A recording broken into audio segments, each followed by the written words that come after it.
Welcome to our channel. உங்களுக்கு சாப்பிடும்போது வாயெல்லாம் எரியுதா, வாய்க்குள்ளே வெள்ளையாவோ அல்லது சுபப்பாவோ பேட்சஸ் இருக்கா அப்படின்னா நீங்கள் இந்த வீடியோவை பாருங்கள். நாம் இன்றைக்கி லைக்கன் பிளானஸ் அப்படிங்கிற பிரச்சனையை பற்றி பார்க்க போகிறோம். லைக்கன் பிளானஸ் ஒரு மியூகோ கியூட்டேனியஸ் டிஸார்டர் ஆகும். அதாவது ஸ்கின் மற்றும் மியூகோசாவில் வரக்கூடிய ஒரு பிரச்சனை. இந்த லைக்கன் பிளானஸ் 2% மக்களை பாதிக்குது. பெரும்பாலும் மிடில் ஏஜ்டு பெண்களுக்கு தான் அதிகமாக வருது. அது மட்டும் இல்லாமல் சிகரெட் புகையிலே பயன்படுத்துகிறவங்கக்கிட்ட அதிகமாக வருது. இப்போது லைக்கன் பிளானஸ் என்னென்ன காரணங்களால் வருதுன்னு பார்க்கலாம். லைக்கன் பிளானஸ் வர்றதுக்கு நம்ம உடம்பில் மற்ற பிரச்சனைகளுக்கு எடுக்கிற மருந்துகள் கூட காரணமாக இருக்கலாம். வாய்க்குள்ளே சொத்தை பல் அடைக்கிற மெட்டீரியல் கூட லைக்கன் பிளானஸ்க்கு காரணமாகலாம். நம்ம டெய்லி யூஸ் பண்ணுற டூத்பேஸ்ட்டோட ஃப்ளேவர் கூடி காரணமாகலாம். லைக்கன் பிளானஸ் ஒரு ஆட்டோ இம்யூன் டிசீஸ் ஆகும்.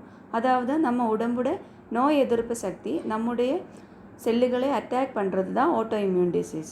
ஸ்ட்ரெஸ் ஒரு முக்கியமான காரணம். ஸ்மோக்கிங், டயபெட்டிஸ், ஹைப்பர் டென்ஷன் இது எல்லாமே லைக்கன் பிளானஸ் வர்றதுக்கு காரணமாக இருக்கலாம். லைக்கன் பிளானஸ் வாயில், உள்பக்க கன்னத்தில், பல்லு ஈறு மேலே, நாக்கில், நாக்கடியில், மேலே அன்னத்தில் காணப்படலாம். இந்த லைக்கன் பிளானஸ் ஒரு சில பேருக்கு கன்னத்தில் 2 பக்கமும் ஒயிட் பேச்சஸாக இருக்கலாம். அது பெரும்பாலும் வலி இருக்காது. ஒரு சில பேருக்கு ஒயிட் கூட ரெட் பேச்சஸ் சேர்ந்துருக்கலாம். இவங்களுக்கு சூடாவோ காரமாவோ சாப்பிடும்போது வாய் எரிச்சல் உண்டாக்கும். நீண்ட காலம் லைக்கன் பிளானஸ் அஃபெக்ட் பண்ணவங்களுக்கு அது கேன்சராக மாறுறதுக்கு வாய்ப்பு இருக்குது. இதுக்கு ஃபஸ்ட்டு ஸ்டெப் ஆஃப் ட்ரீட்மெண்ட் இது வரக்கூடிய காரணத்தை கண்டுபிடிச்சு சரி பண்ணுறது தான். இதுக்கு பல ட்ரீட்மெண்ட் இருக்குது. ஆரம்பத்தில் ஸ்டிராய்டு ஆயின்மெண்ட் கொடுத்து சரியாகுதான்னு பார்ப்பாங்க.